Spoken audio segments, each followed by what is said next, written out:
Butze, Butze, Butzeville. Say it however you'd like. The name might not mean much to most people anymore, but this old grain elevator leaning into the prairie wind, well, it's proof that people once thrived here. Not just a place where grain was stored, it was a symbol of prosperity. A community of farmers and families who helped shape this province, who helped build this country from the fields up. This is the only monument left behind. Weathered boards and scattered memories. Yet if you listen closely, you can still hear its history.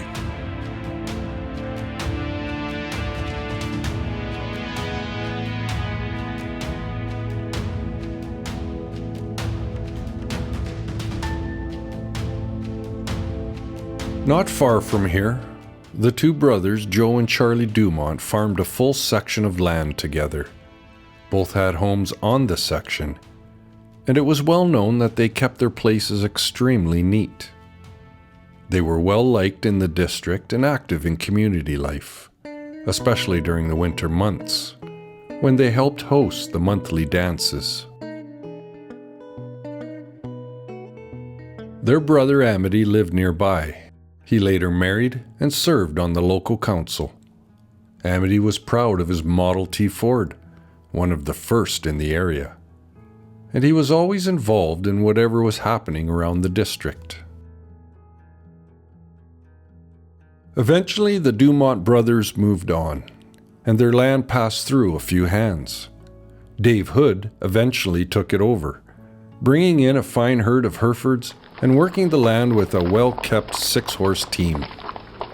He loved that farm, but he also loved a good game of pool. Every Saturday, he could be found in town with cue in hand. He was a real shark. After Dave passed, the land changed hands again and was eventually sold to the Gordon brothers.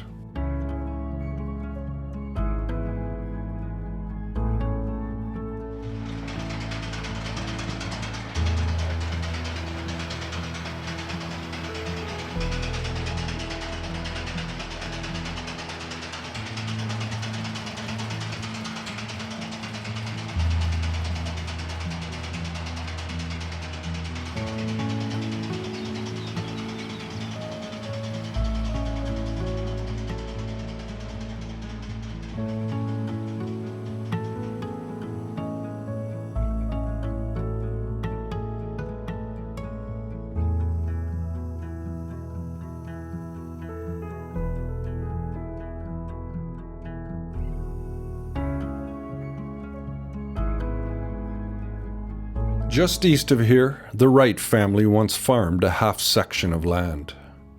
When they left the area, they left behind a big old barn, one that quickly earned the reputation of being haunted. People said they saw lights flashing in the windows at night and heard strange sounds coming from inside. Most figure it was just the local boys having fun. Whether true or not, it gave the folks something to talk about on those quiet nights.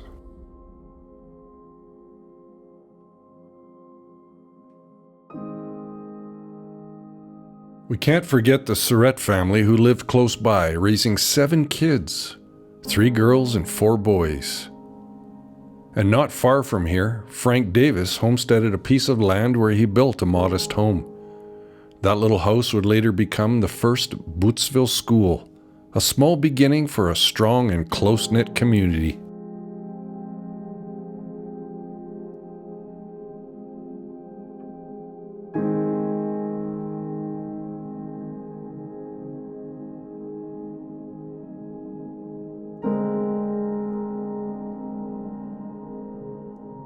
Henry Bestard came west in 1911 and claimed a homestead.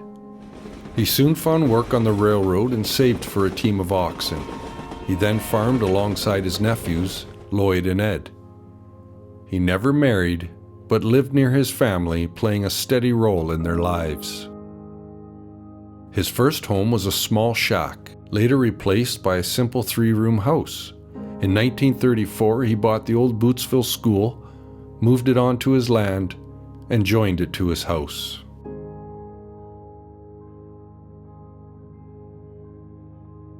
Now Henry owned the only gramophone in the area. Neighbors would call just to hear music played over the phone. He served on the school board, loved feeding his calves, enjoyed playing cards, and never missed a chance to dance a jig at community and family gatherings.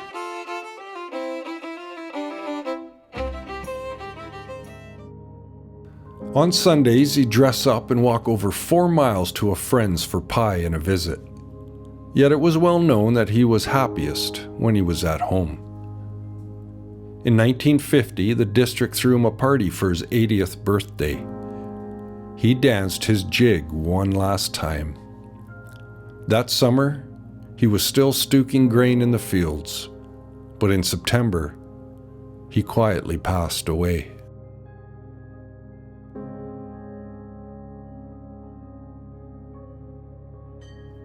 Ed Bainham came west from Shipka, Ontario around 1923 and bought a quarter section near here. He married Ethel Dancy in 1930, and they settled in with his uncle Henry Bestard. Together they raised 2 sons, Russell, Kenneth, and later adopted a daughter, Velma. Ed farmed for several years alongside his uncle and brother Lloyd before the family moved back to Ontario in 1940. There they welcomed another daughter, Vivian. Ed worked at the Ford factory in Windsor, then later sanded floors in London with his brother Arthur until retirement.